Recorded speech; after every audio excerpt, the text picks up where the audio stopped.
invitado a esta hora en el informativo del Eje Cafetero.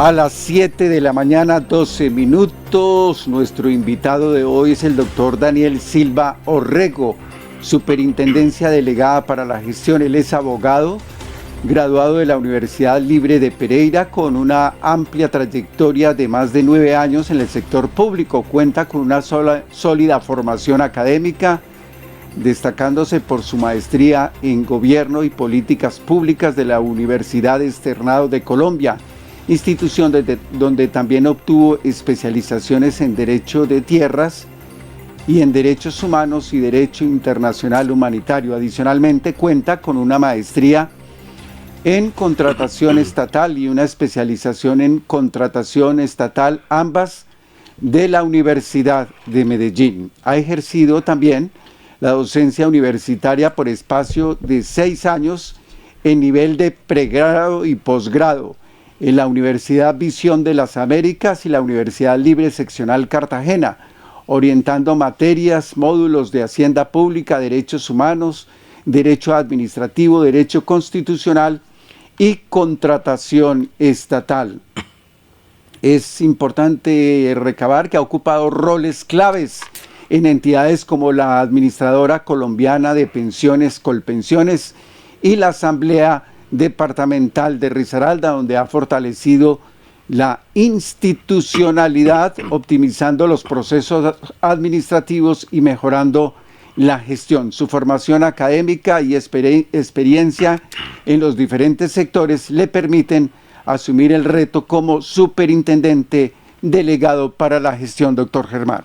Sí, le doy los muy buenos días al doctor Daniel Silva Orrego, exdiputado de este departamento de Risaralda, ex candidato a la gobernación y quien ha ocupado estos cargos en el sector público y en el sector privado que acaba de mencionar Carlos. Doctor Silva, buenos días.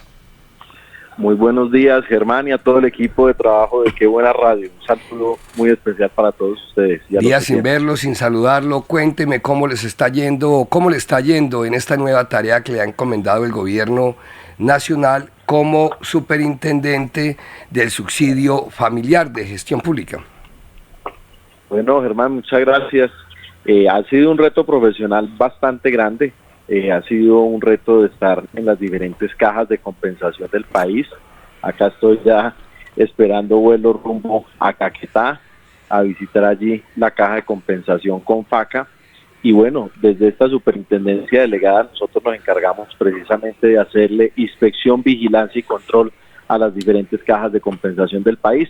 Algo que nos ha gustado desde que estábamos estudiando Derecho en la Universidad Libre de Pereira, que ha sido el rol del control, el rol de la auditoría, el rol de la investigación, de cuidar los recursos públicos y con mayor razón los parafiscales, el subsidio familiar que tiene que ir precisamente a los trabajadores y a su núcleo familiar. ¿Cuántas cajas de compensación tenemos en Colombia? Nosotros tenemos en Colombia a la fecha 42 cajas de compensación vigentes. Todas ellas tienen una de tantas labores que tienen las cajas de compensación, es el subsidio familiar. ¿Cómo funciona, cómo opera este subsidio familiar y cómo lo controlan ustedes? Es decir, ¿cómo lo regulan? Bueno, perfecto. Aclararle a la ciudadanía que conocen las cajas de compensación efectivamente por el subsidio que entregan, pero las cajas de compensación, Germán y oyentes, van mucho más allá y es bueno que la gente conozca estos beneficios. Las empresas que están formalizadas y que aportan a la seguridad social, que pagan pensión, que pagan salud, que pagan riesgos laborales, en esos desprendibles y en la nómina que pagan mensual, pagan un 4% sobre el total de esa nómina y es lo que se llama el parafiscal del subsidio familiar y es lo que se le gira a las cajas de compensación.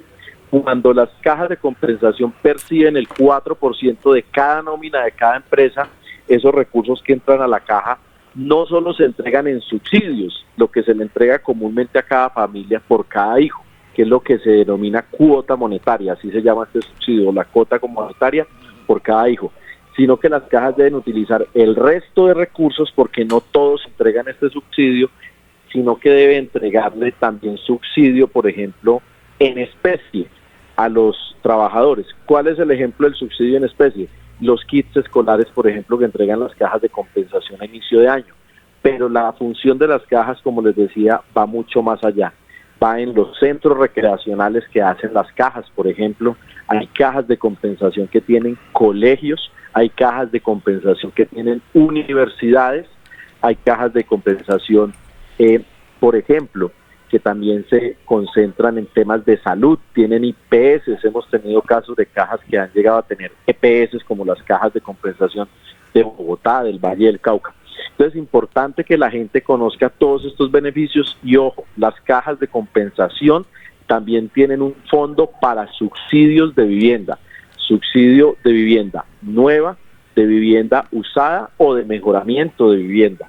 Entonces realmente no solo se limita a entregar la cuota monetaria, que es lo que la gente más conoce, sino que cada ciudadano en cada departamento puede asistir a su caja de compensación a usar estos beneficios. Y ojo, también manejan algo muy importante, Germán y oyentes, y es cuando el trabajador que estaba vinculado formalmente a esa empresa queda desempleado, lo que llamaríamos queda cesante, uno de los fondos que tienen las cajas precisamente es de protección al cesante y es la entrega de un subsidio durante 4 meses también después de la que la persona queda sin empleo.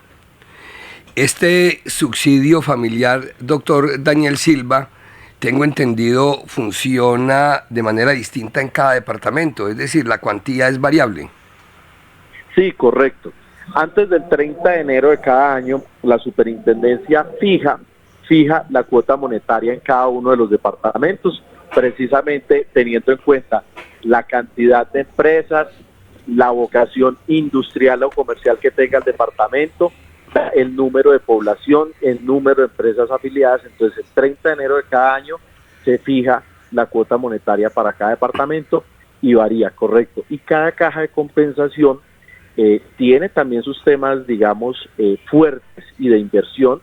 Digamos, lo que es obligatorio para las cajas inicialmente es la entrega de la cuota monetaria y ya posteriormente ellas empiezan a tener unas fortalezas, bien sea en lo que les decía, en vivienda, adelantan proyectos de vivienda y edifican ellas mismas también sus proyectos de vivienda, o se dedican a tener, por ejemplo, recreación, turismo, cultura, diferentes aspectos, pero la cuota monetaria efectivamente varía de departamento en departamento. Le voy a dar a conocer algunos datos concretos para este 2025. Mire, en el departamento de lo que antes llamábamos los nuevos territorios que hemos llamado, Guaviare, reciben allí el subsidio para los hijos de los que trabajadores.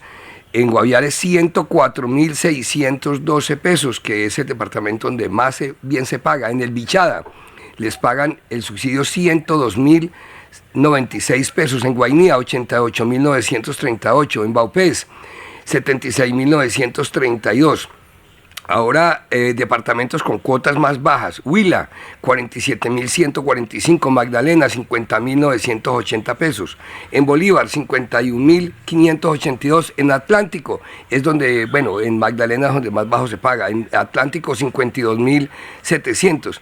Hay otros departamentos como Antioquia que pagan solamente 63.953, Cundinamarca 65.041, Valle del Cauca 65.144 y para sintetizar, hablemos de nuestro departamento de Risaralda. Acá en Risaralda el subsidio familiar es de 66.680 pesos. Ahora contémosle, doctor Silva, a toda nuestra audiencia, ¿cuáles son esos requisitos para acceder a este subsidio familiar?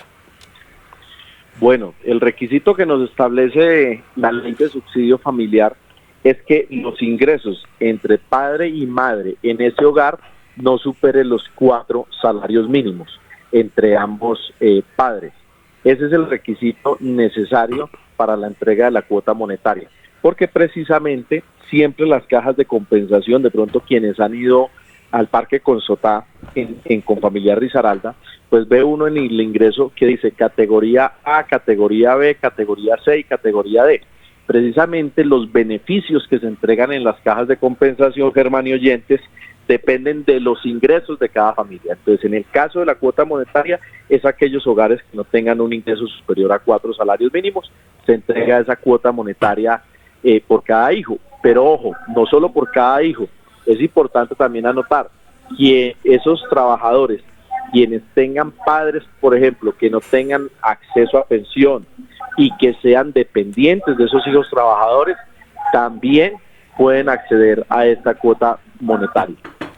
Doctor Silva, pero es que aquí estoy leyendo para que le aclaremos bien a la opinión. Mire, habla Sí. de que tener un salario mensual inferior a 4 salarios mínimos legales mensuales vigentes, que equivale a ganar menos de 5.694.000. Pero otro es que la suma de tus ingresos con tu cónyuge o compañero o compañera no supere los 6 salarios mínimos legales mensuales. Es decir, que no supere los 8.541.000. Sí. Y usted nos hablaba ahorita de los 4 salarios. Los 4 es solamente cuando es una sola persona, pero cuando son 2, ya no son 4, sino más de 6 salarios mínimos. Correcto, vale la precisión. 4 cuando es una sola persona, cuando se suman ambas parejas, digamos que el hogar no esté separado, que esté el matrimonio todavía vigente, que entre ambos no sumen más de 6 salarios mínimos, es correcto.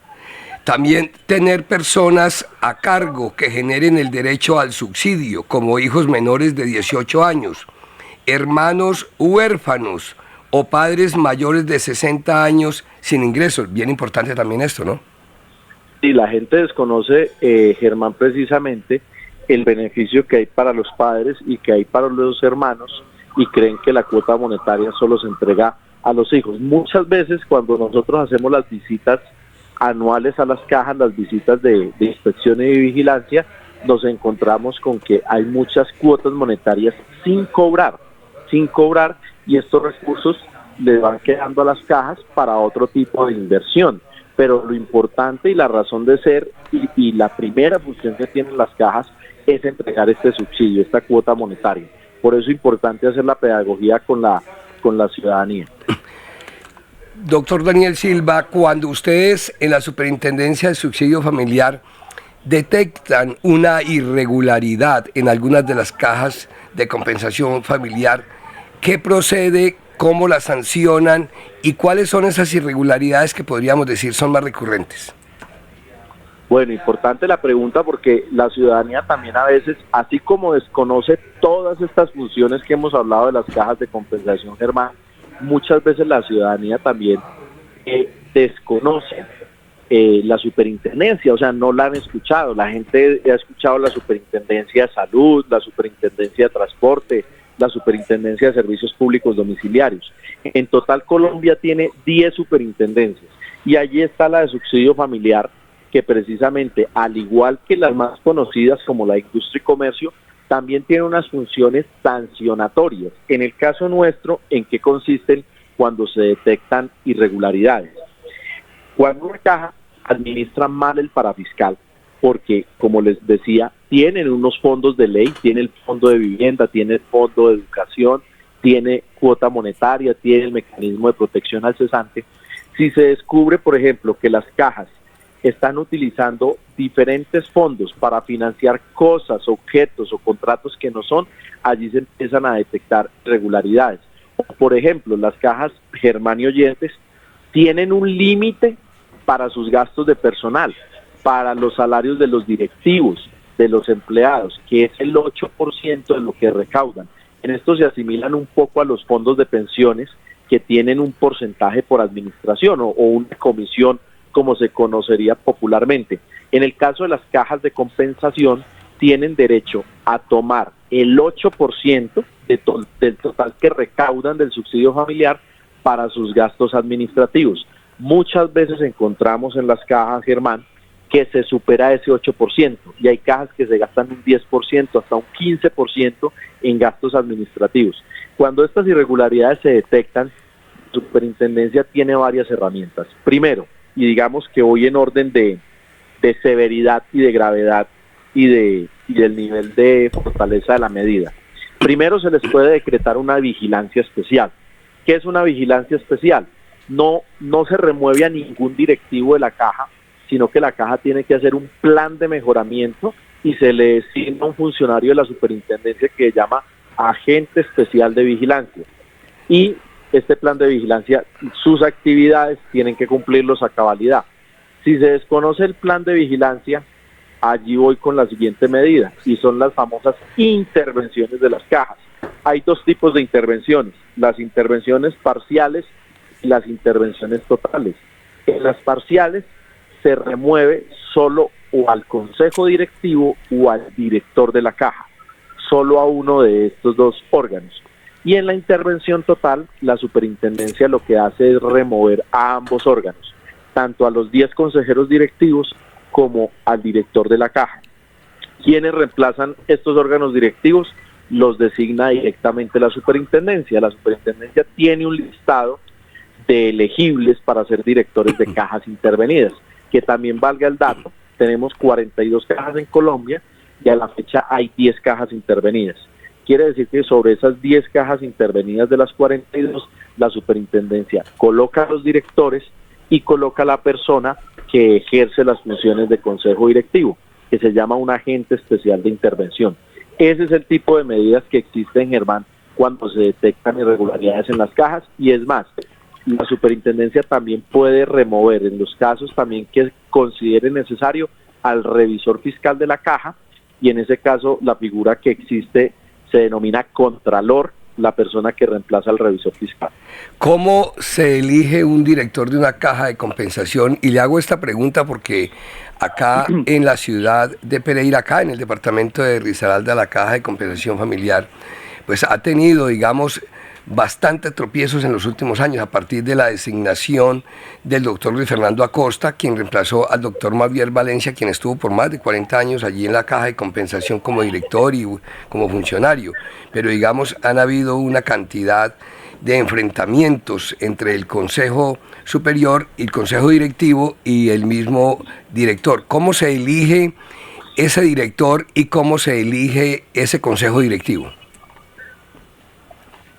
Bueno, cuando la caja no está intervenida, sino que están funcionando normalmente, los consejos directivos de las cajas, de todas, de las 42, está conformado por 10 integrantes, 5 representantes de los trabajadores y 5 representantes de las empresas afiliadas a la caja.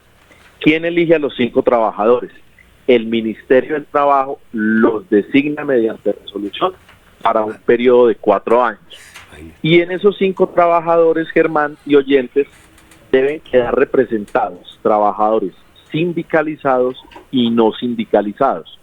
Entonces, ¿cómo se hace esto? En los sindicalizados son las centrales obreras del país, la CUT, la CGT y la CTC, quienes le envían listados de trabajadores sindicalizados de esa caja al Ministerio del Trabajo.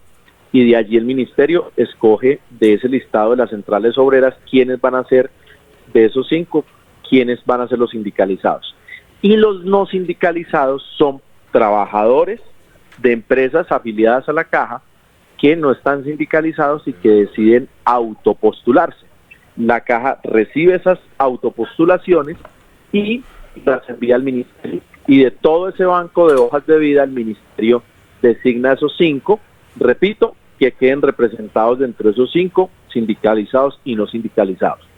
Y por el otro lado, ¿cómo se eligen los 5 representantes de los empleadores? Se eligen de esas empresas que están afiliadas a la caja cuando se hace la asamblea anual. Entonces, de acuerdo a los estatutos, normalmente también tienen periodos de 4 años los empleadores, entonces en una asamblea ordinaria cada 4 años se renueva esos 5 representantes de los empleadores y los elige la Asamblea General de Empresas Afiliadas. Así se conforma el Consejo Directivo. Y una vez se conforma el Consejo Directivo, esos 10 integrantes proceden a elegir al director de la caja con una mayoría calificada de 7 votos. Sí, eso, doctor Silva, disculpe que le interrumpa, porque eso le iba a preguntar, porque ahí existe una mayoría calificada, porque es que cuando generalmente las juntas directivas de las empresas, los consejos superiores, pues son impares, pero aquí no, aquí son pares, 10, o sea que se necesita una mayoría calificada de 7 votos para poder ser elegido el director.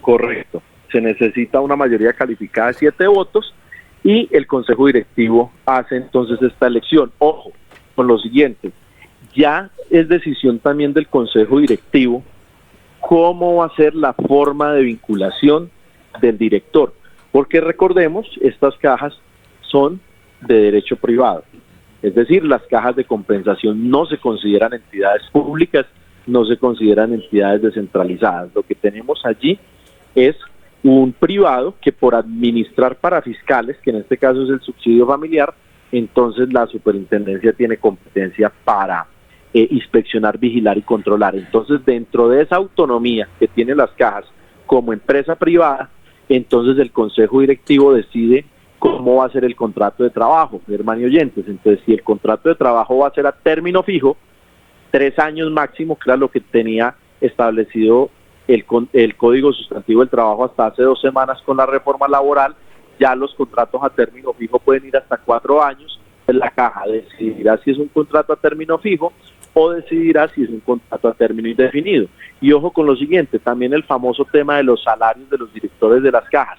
También en ese momento el consejo directivo decide cómo va a ser la remuneración de ese director. También lo que ha hecho ruido en algunas zonas del país son los salarios altos de los directores de las cajas. Entonces, hacer la precisión que esa también es una autonomía del consejo directivo, establecer el salario del director. Con el saludo cordial, a propósito de la pregunta de Germán y lo que está sucediendo en Risaralda con familiar, ¿cuál es la lectura que desde la superintendencia ustedes tienen sobre este tema? Bueno, siendo allí también preciso en que la superintendencia ha venido adelantando unas visitas y hay que respetar, por supuesto, el debido proceso.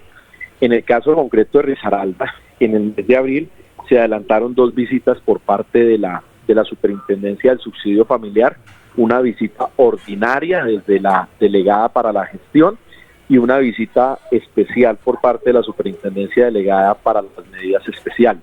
En este momento esos informes y todas estas visitas que se hicieron están en estudio para que determine la superintendente si hay pie a abrir algún tipo de investigación o no.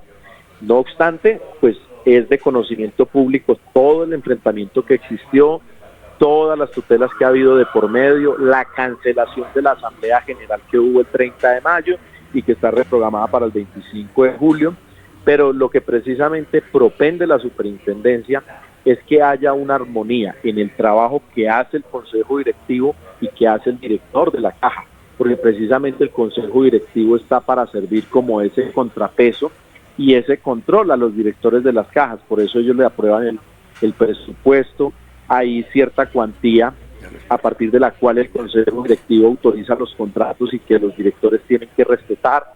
Entonces, estamos terminando la evaluación de esos informes para que la señora superintendente tome allí las decisiones frente a si se inician investigaciones o no.